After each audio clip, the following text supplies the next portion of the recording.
Jaya Radha Madhava Kunja Bihari.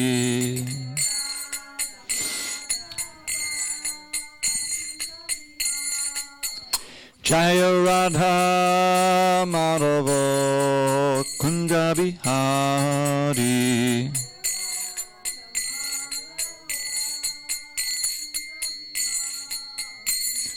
Gopi Jana Vallabha Girivardhari.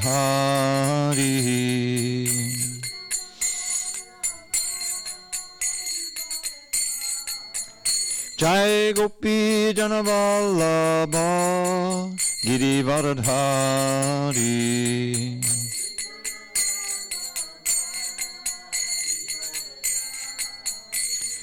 Yashodanandana Brajajana Randana. Yashodanandana Brajajana Randana. Yamuna Tira Vanachari. Yamuna Tira Vanachari. Jaya Radha Madhava Kunja Bihari.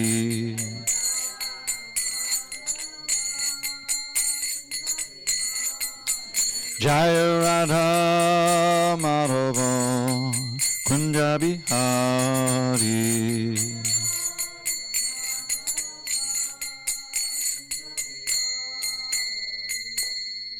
Jai Mr. Bhagavad Paramahamsa Bhagavadgitacharya Ashtottara Srimad Divine Grace Srila A.C. Bhaktivedanta Swami Prabhupada Ki Jai. ISKCON BBD Founder Acharya Srila Prabhupada Ki Jai. Jai Om Vishnupad Paramahamsa Bhagavadgitacharya Ashtottara Srimad His Divine Grace Srila Bhakti Siddhanta Saraswati Thakur Ki Jai. Ananda Koti Vaishnavanda Ki Jai. Namacharya Srila Haridas Thakur Ki Jai. Srimad Bhagavad Gita Ki Jai. Samaveda Bhaktivinoda Ki Jai. All glories to the assembled devotees. All glory to the assembled devotees. All glory to the assembled devotees. All glory to Sri Guru and Gauranga. Om Namo Bhagavate Vasudevaya. Om Namo Bhagavate Vasudevaya. Om Namo Bhagavate Vasudevaya.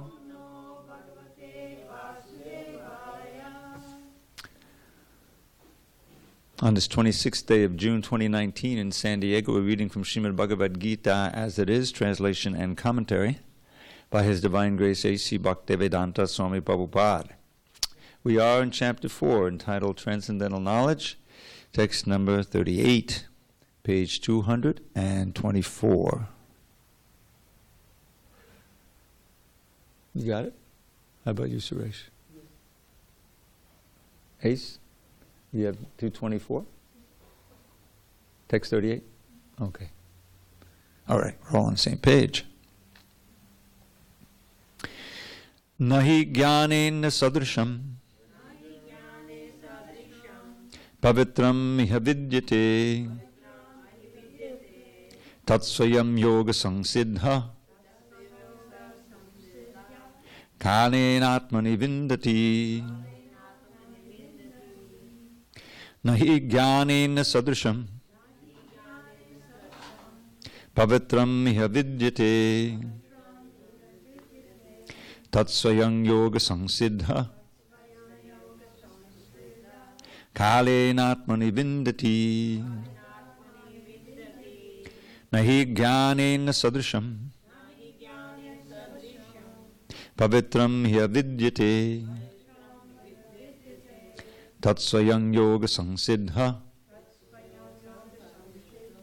kalenatmani vindati. Jamal. Nahi jnanena sadrisham pavitram miha vidyate tat swayam yoga samsiddha kalenatmani vindati nahi jnanena sadrisham pavitram iha vidyate tatvayam yoga samsiddha kalenatmani vindati.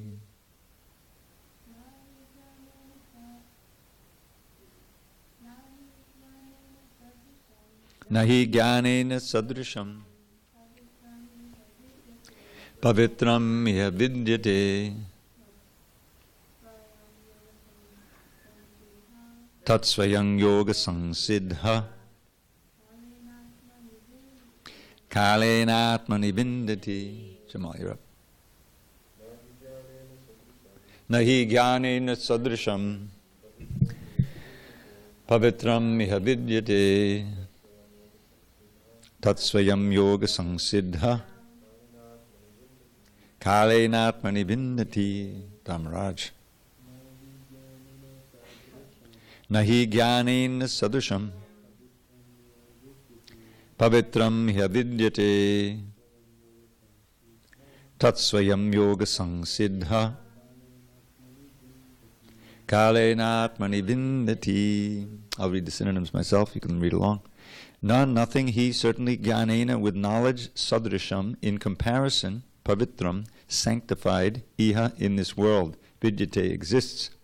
Tat, that, swayam, himself, yoga, in devotion, samsiddha, he who is mature, kalena, in course of time, atmani, in himself, vindati, enjoys. Translation. Krishna says to Arjuna, in this world, there is nothing so sublime and pure as transcendental knowledge. Such knowledge is the mature fruit of all mysticism. And one who has become accomplished in the practice of devotional service enjoys this knowledge within himself in due course of time. Purport. When we speak of transcendental knowledge, we do so in terms of spiritual understanding. As such, there is nothing so sublime and pure as transcendental knowledge. Ignorance is the cause of our bondage, and knowledge is the cause of our liberation. This knowledge is the mature fruit of devotional service, and when one is situated in transcendental knowledge, he need not search for peace elsewhere, for he enjoys peace within himself. In other words, this knowledge and peace culminate in Krishna consciousness. That is the last word in the Bhagavad Gita. Om jnana timirandasya jnanandana shalakaya chakshu unmidatam mena tasmai shri gurave namaha. I was born in the darkness of ignorance. My spiritual master Srila Prabhupada opened my eyes with the torchlight of knowledge. I offer my humble obeisance unto him and all members of Sri Parampara. So this chapter is entitled Transcendental Knowledge. And we've heard from the beginning how Krishna imparted this knowledge originally to the sun god millions and millions of years ago. And it came down through parampara, disciplic succession, but because of the time factor, it was lost and distorted. And so Krishna came again 5,000 years ago to renew the knowledge and for the benefit of all human beings and actually all living beings. So what is that knowledge that Krishna is exalting here so much? Well, it's the knowledge of the soul, this world, God, and their relationship. Elsewhere, Krishna says, real knowledge is understanding matter, spirit, and the controller of both.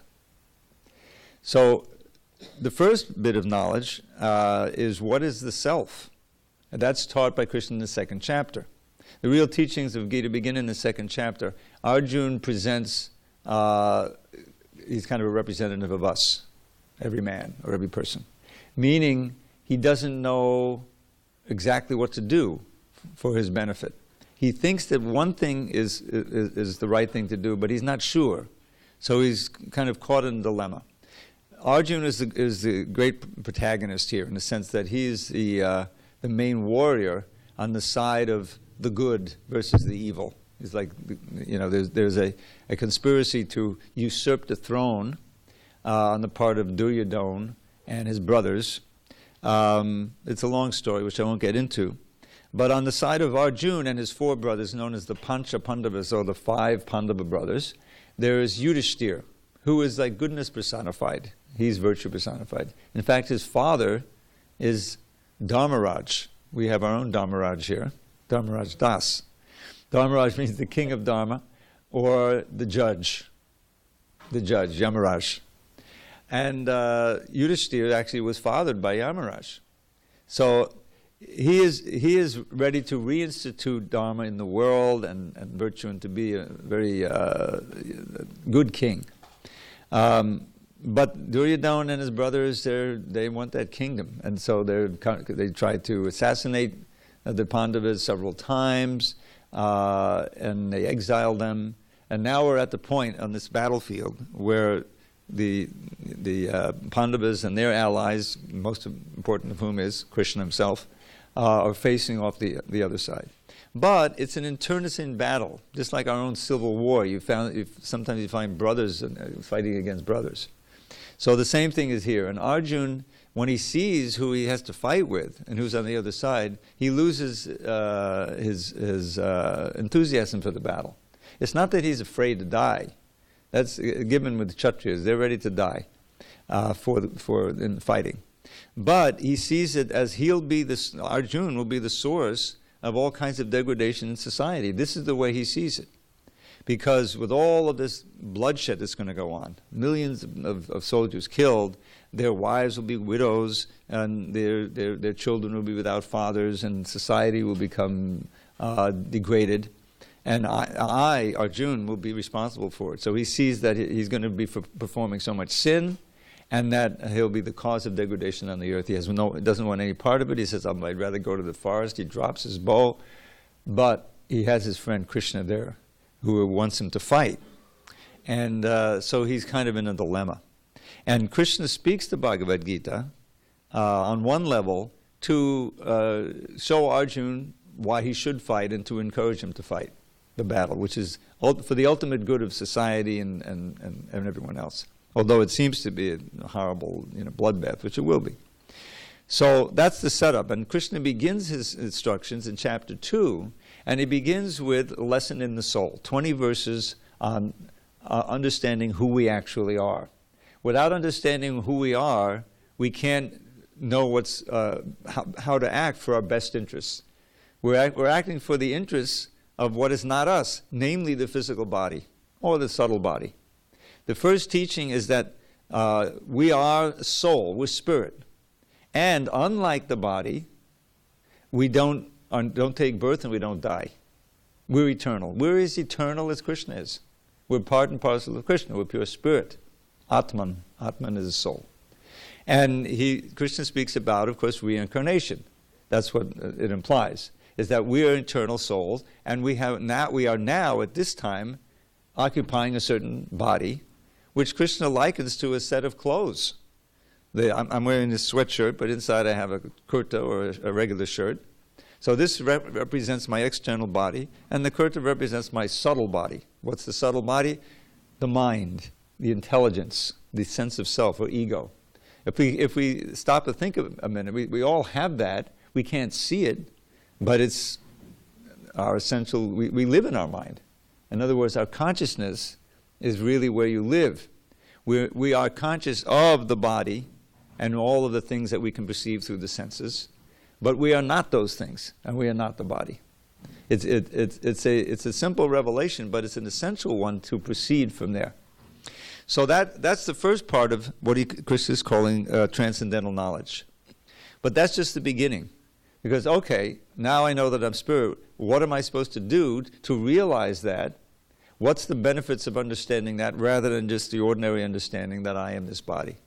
Everybody is laboring under that misconception. If you pass through a stop sign and you get stopped by the police, the first thing they want to know is what? License and registration, please. Miss, or Ms., or Mr. And then you have to produce that. And it's a photo ID. So there's your name, there's your photo, they have your birthday on there, your address, right? But what is all that? That's a picture of your body. It's a name of your body. It's where your body resides. right? So but that's what you're taught from childhood. This is your identity. This is who you are. And nobody thinks twice about it. But factually, according to the Vedic wisdom and Bhagavad Gita, no, this is just a temporary costume you're wearing, basically. Very, very, very, very short in duration compared to your millions and millions of lifetimes that we've already led. Of course, we've forgotten them. That's the blessing of the Lord, so we can go on living. If we remembered all of them, you can imagine what that would be like. I don't even want to think of it. I mean, most of us want to forget things that we did in this lifetime, right? Put that aside. Otherwise, we'd all have a huge case of PTSD. So that's a blessing. We forgot it. But that doesn't mean it doesn't exist. And because of things we've done in that previous life, therefore we're suffering or enjoying in this life. That's the law of karma. That goes along with reincarnation. So that's a basic principle of Vedic understanding. And what is the basic goal that we have with this understanding? To get out of it. To break free from this round of birth and death and old age and disease, which is what it means to be trapped in a material body. So it's kind of as radical or as revolutionary a concept you can have.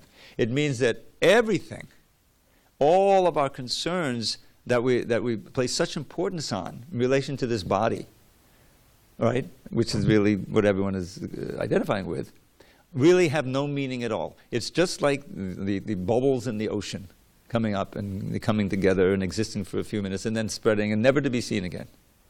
That's the real nature of this material world. Then what is important? What is it important for us to strive for, to understand, and to work with? That's ourself as pure spirit. And to understand the source of our identity, where we come from. And that is the Supreme Spirit. And we're all persons. Everything is personal. Nothing is impersonal. Even this material energy has a personal source. Just like if you go to someone's home, right? So everything in there kind of reflects their personality. What's on the wall, the pictures, the music playing, the kind of food that they cook that you can still, that's coming through, that whatever is there. It's all kind of result of their living in that apartment or that house. It's a result of it. So there's personality everywhere. In another place, Krishna says that everything that you see that exists is a combination of two energies. One is the spiritual energy, which we belong to, and the other is the material energy. And it's kind of most obvious with our body, right? The body is moving, it exists, and does things and perceives because we're inside. The spirit soul is inside. When the body becomes dysfunctional, and it's just a complicated machine, and all machines eventually become dysfunctional, then we leave the body. We have to leave as a soul. That's called death. When we enter another body and it starts to grow, in a human womb or some other form of womb, and it culminates in birth. And we identify with a whole different body. That's been going on forever. But it's fraught with all kinds of disadvantages. We're eternal, but we are in temporary bodies, so we're faced with death and destruction, which is unnatural for us. We are by nature full of ananda, bliss. This is Krishna's or God's nature. We're part and parcel of God. He's anandamaya vyasat. If he wasn't blissful, he couldn't be God. Why would God, the all-powerful one, be anything less than completely happy? If you were God, wouldn't you want to do that? So we belong to that we belong to the divine, but we're now identifying with the mundane and the transient. So understanding these things before there's understanding and then there's realization.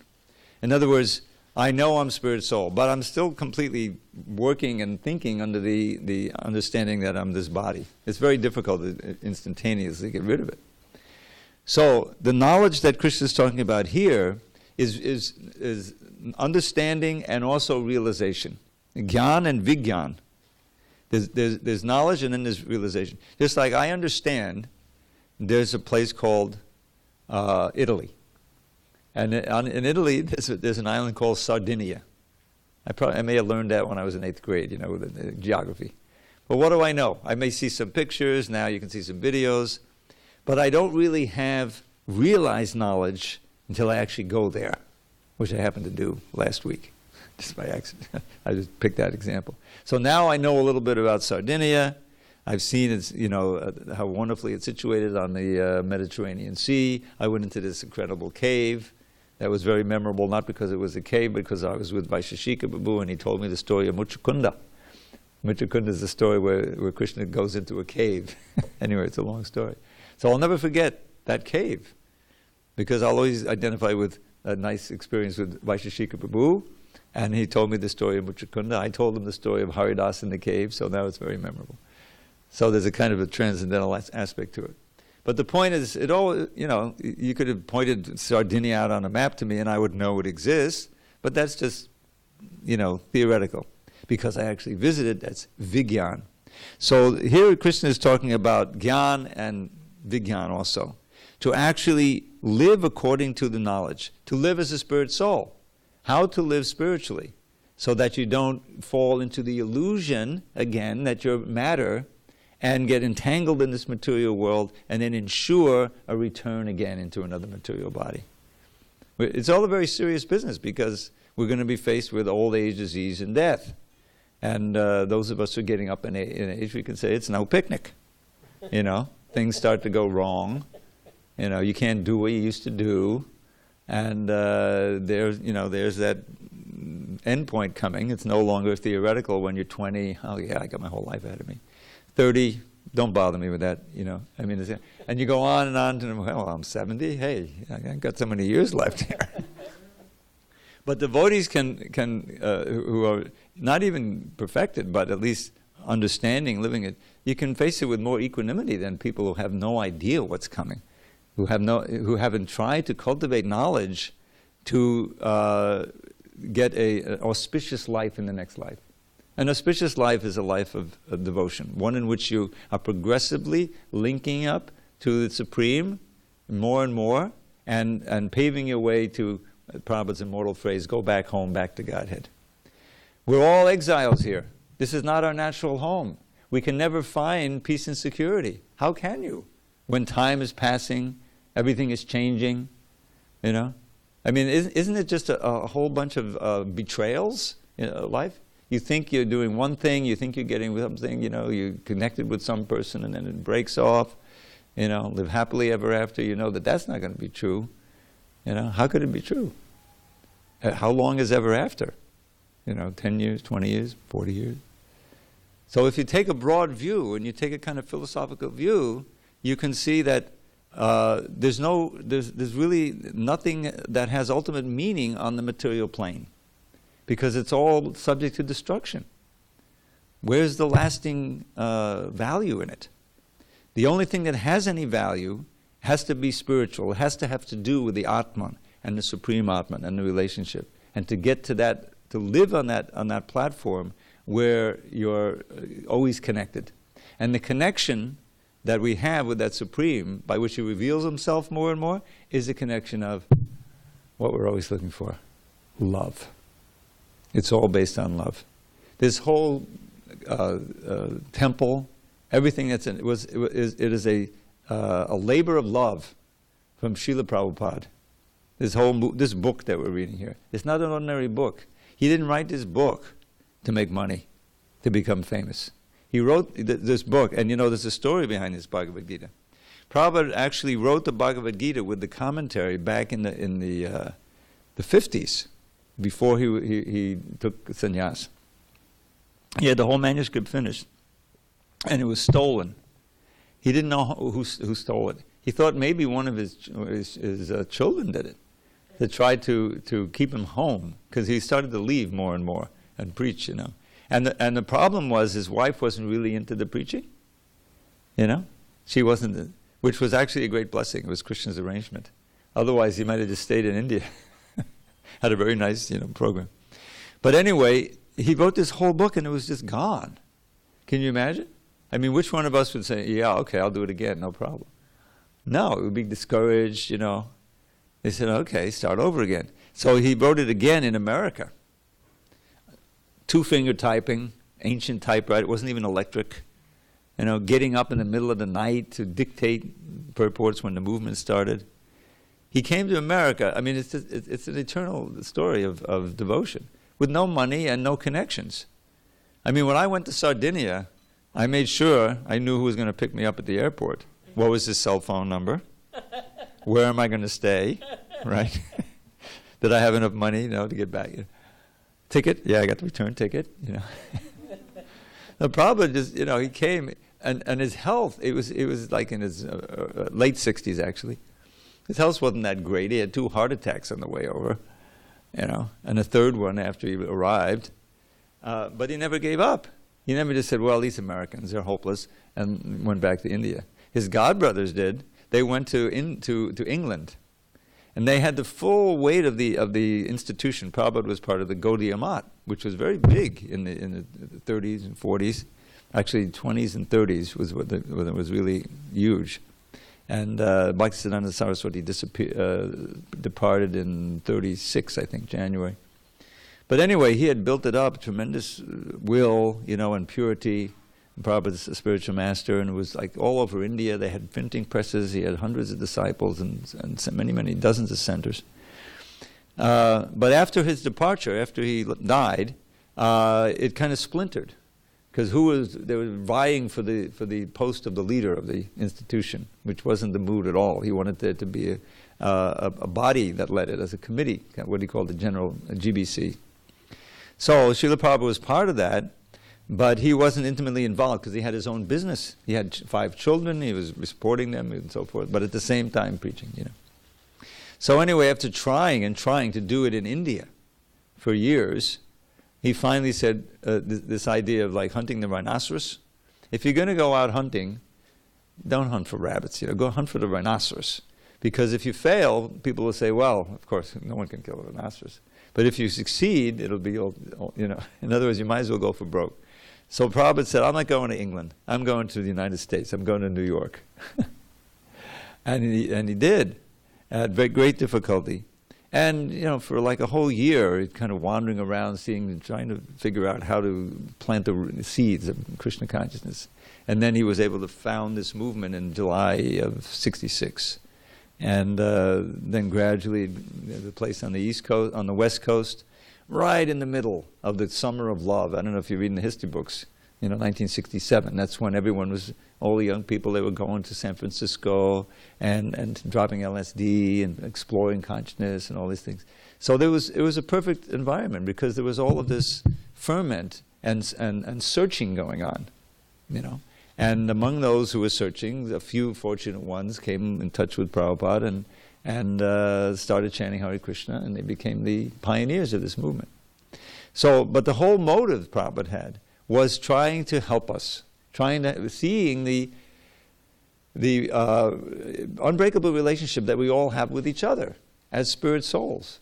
We're all equivalent.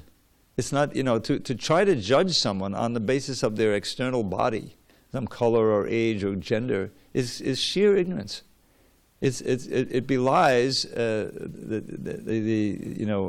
total illusion. So Srila Prabhupada could see everyone's a spirit soul, and wherever he found some response, some interest, he would spend hours talking to people individually, which is really the most effective kinds of teaching is that. So the knowledge he was giving was then, and he's very eager to write these books because he knew they would be permanent. So pavitram iha vidyate. Pavitram means to purify. Is that our basic position here in the material world is that we're contaminated with these false conceptions and this false idea of how, what our duty is, how we can be happy, how we're basing under illusion. And so this knowledge is purifying, means that it brings us to the platform of truth and gives us the instruction of how we can break out of this illusion.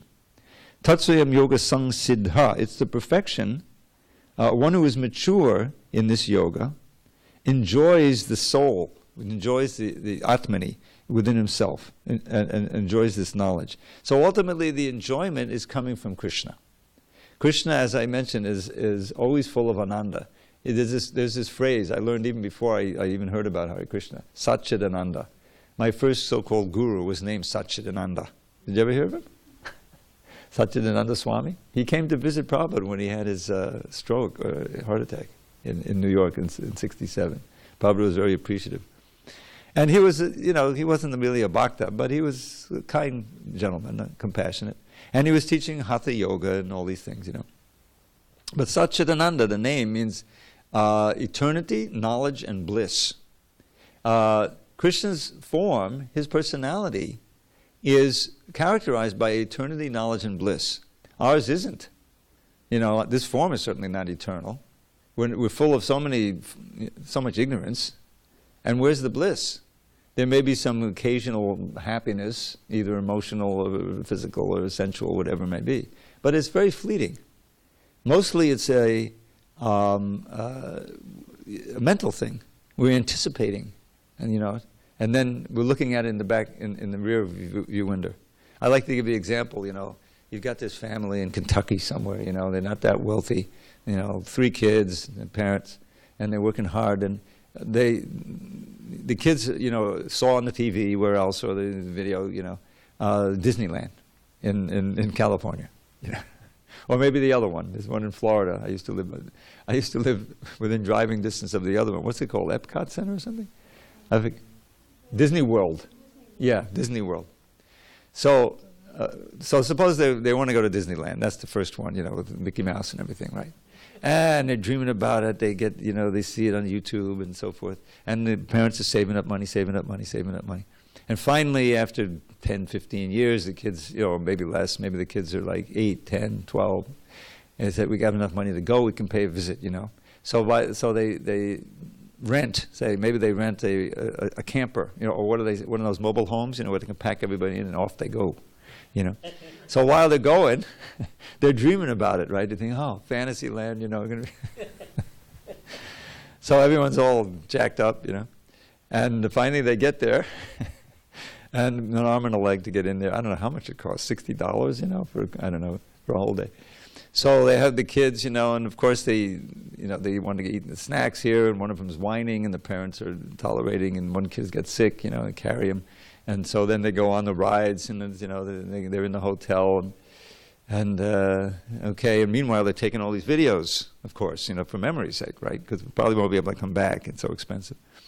Okay, the weekend is done. They spent so much money. One of the kids got really sick, but he's okay now.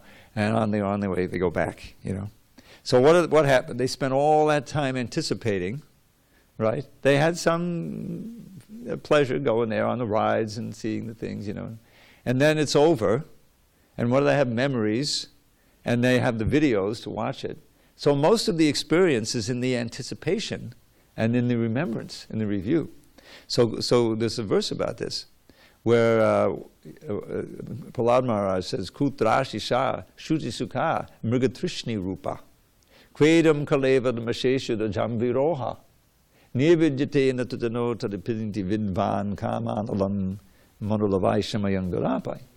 So Prahlad, he's a great devotee, and he says, really? What? Kutrashisha. What is the use of all of these hopes for enjoying in this through this body? Most of the pleasure is Shruti Sukha, in hearing about it and anticipating it. Shruti Sukha, the pleasure of hearing. But the actual enjoyment is Mrigatrishni Rupa. It has the nature of a mirage. It's there, but then it's not there. Right? Mirage means that it's not really there. So it's very fleeting. And Kvedam Kaleva, is this body really a worthy vehicle for enjoyment? It's full of so many diseases and things that happen. It's not so good idea. But then he says something very interesting. It says, even if someone knows this theoretically, but he doesn't have any assets in devotional service, is not really connecting with Krishna, who's the reservoir of spiritual pleasure, then you won't be able to give it up. Because we're enjoying beings, and that's our only platform.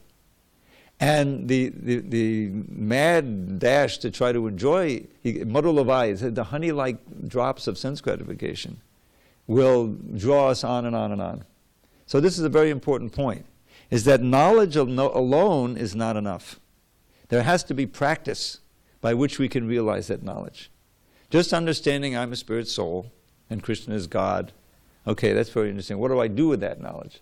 Then you have to have the system by which it can become realized knowledge. You can actually live on that platform of Satchidananda. And that's what Srila Prabhupada showed. In all of the reverses and even the dangers of his disease when he almost died, he never lost his cool. He never, lamented, oh, why did I come here, endanger my life. No, he was showing this transcendental nature above the body.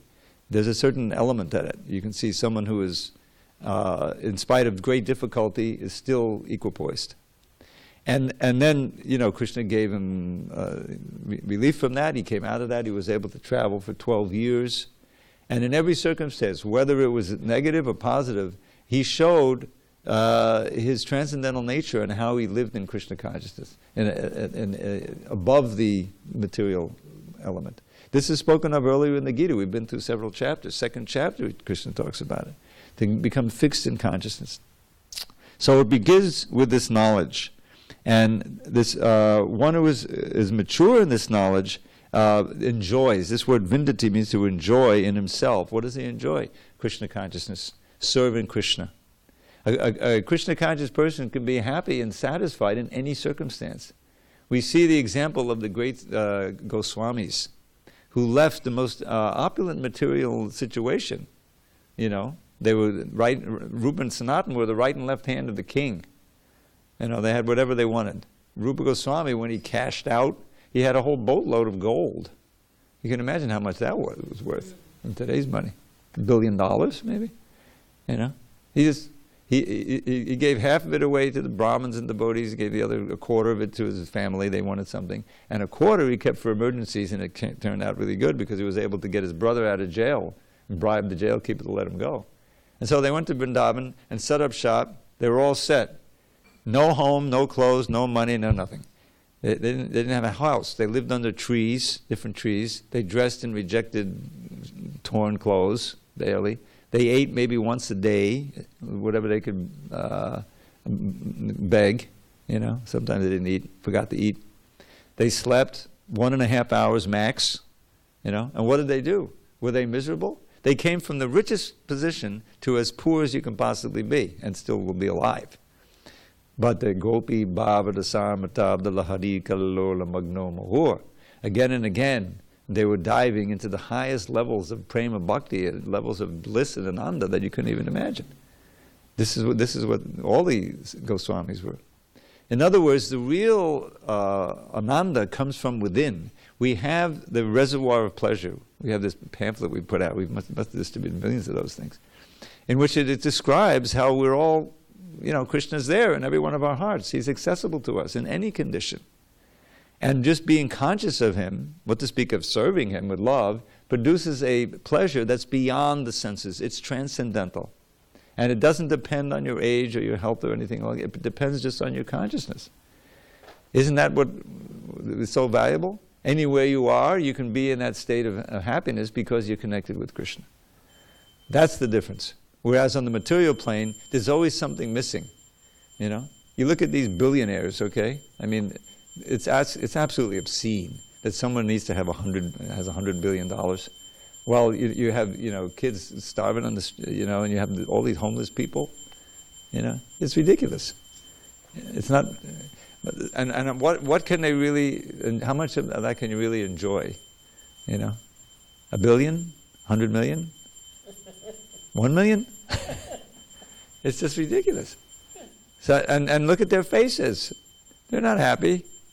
There's one guy, I'm not going to give his name, but he's one of the ugliest people you'll ever see. But he's a multi-billionaire. Don't know any names. So the point is that no matter what you have, so much worry. I mean, if you have all that money, then you have to worry, oh my God, they may kidnap my kids. So you have to, have a whole detail of security to watch, make sure. So much anxiety. They've done studies. These people who win these big lotteries, they're not happier. Suddenly, the simple worker, gets $10 million or whatever. Oh my God. All kinds of cousins and uncles and friends you didn't know you had, they come by, I remember I experienced that. Not that I had the money, but there was this devotee named, everyone who's in this movement will know, his name is Ambarish. Now I knew Ambarish back in the early 80s. He'd kind of been burned, you know, because he was always a multimillionaire. His actual name was Alfred Ford. He's a descendant of the original Ford. So he had multi-millions. But he was a devotee of Srila Prabhupada. So, but various devotees had kind of, you know, convinced him to give him this money, that money, this money. So he didn't know who his friends were. So he was kind of in seclusion. He had built a nice house in South Florida there in Miami. And we'd go to visit him. I never asked him for a penny. So we were always friends. And we'd do programs at his home, you know, like that. Now gradually he came out of that and became more engaged in ISKCON. And then he did fabulous service by actually building a memorial to Srila Prabhupada in Mayapur called the Samadhi tomb.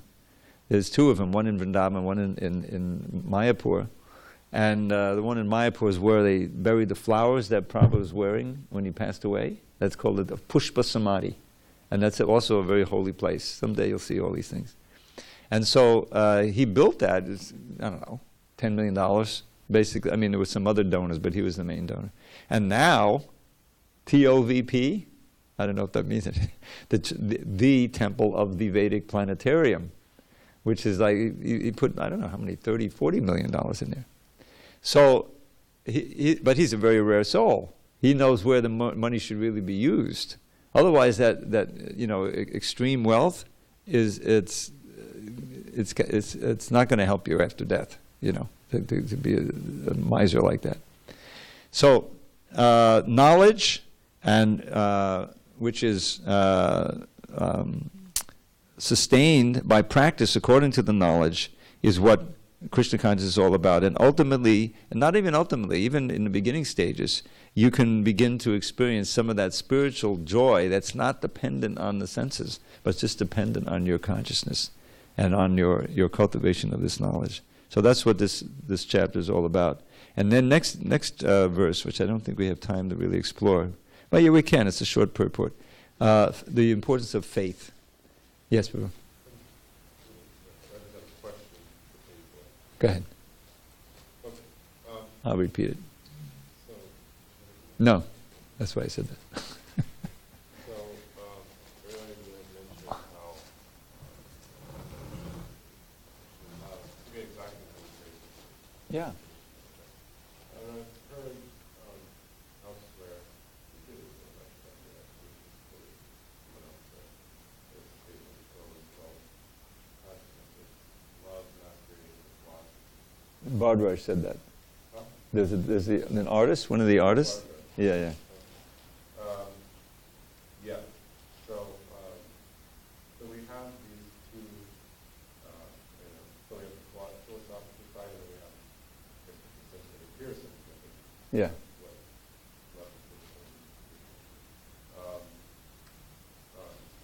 But how is it that in the beginning, like, before we reach that stage of pure sentiment, pure love for Krishna, how exactly is it that going through the philosophy leads to the sentiment? Well, because Around the philosophy, no, because it becomes sentimental. If you don't have a philosophical underpinning, you can easily deviate. You know, it doesn't feel so good anymore, so I'm going to do something else, or you know. The philosophy is very important because, first of all, we're aiming to get to that spontaneous platform, where everything we do is impelled by our love for Krishna, right? That's the ultimate. And that's what's going on in the spiritual world. They're not sitting there reading Bhagavad Gita. They're not, you know, philosophical. They're just, you know, where is Krishna? You know, how can I meet him? Why isn't he here? You know, and it's just loving exchange. So, but to get from here to there, we have to go through and we have to overcome our conditioning. Our conditioning, which is keeping us trapped. And the thing that we have as an advantage is the intelligence. The animals are also spirit souls, but they don't have the intelligence to understand, and so they just act according to the impulsive nature. And then they'll go through their bodies and then come up to a human form, which is the chance. So the intelligence, the knowledge, we can accept duties. And basically it's like this, it's a discipline. If you want to learn anything, then you have to find a teacher, you have to find out the right way to do it, and then you have to do it a certain way and not do other things. Right? That's what discipline means. It means accepting things that may not be so pleasing, because I know the goal is I'm going to become a good golf player, you know, and giving up things that you want to do, but you can't do because it's not part of the program. Anyone who studies in school, you want to get a degree, you have to do that. So what is guiding that? Your knowledge that's gleaned from your intelligence, from the proper source. So the same thing is there in spiritual life. There's the do's and the don'ts, right? We have our 4 regular principles, you know, no intoxication, no meeting, and so forth. But we have so many do's, many more do's than don'ts, which is do chant Hare Krishna, do come, you know, do take this prasadam, do come to class, do this, do this, do this. So that's not spontaneous. It may be a little painful. Getting up at what time in the morning? Are you kidding me? I didn't know that would happen if I moved in. And says, okay, I'll try it. Everyone else is doing it. It can't be that hard, you know. I'm not going to tell the story of the cold shower, but that, you know, when you first take it's SanDiego, you know, come on, and take a cold shower it's sense gratification, but you know, in colder climes like New York, you know. So, but then you do that because you see the goal, you see. So that's all based on knowledge and the intelligence, leading up to the point of spontaneity, where it's no, you know, there's no question. You're no longer tempted to do the wrong thing. It's all spontaneous. So that's leading up to, you know, where everything is just based on your desire to serve Krishna. At first, you think of Krishna sometimes, you chant, you know, but mostly it's, I know this is really good for me. I know this is the path, and let me do it, you know. So that's the need for the knowledge and the intelligence. It's all part of the program. And it begins with faith, because so much of it is mysterious. It's beyond the senses, you know.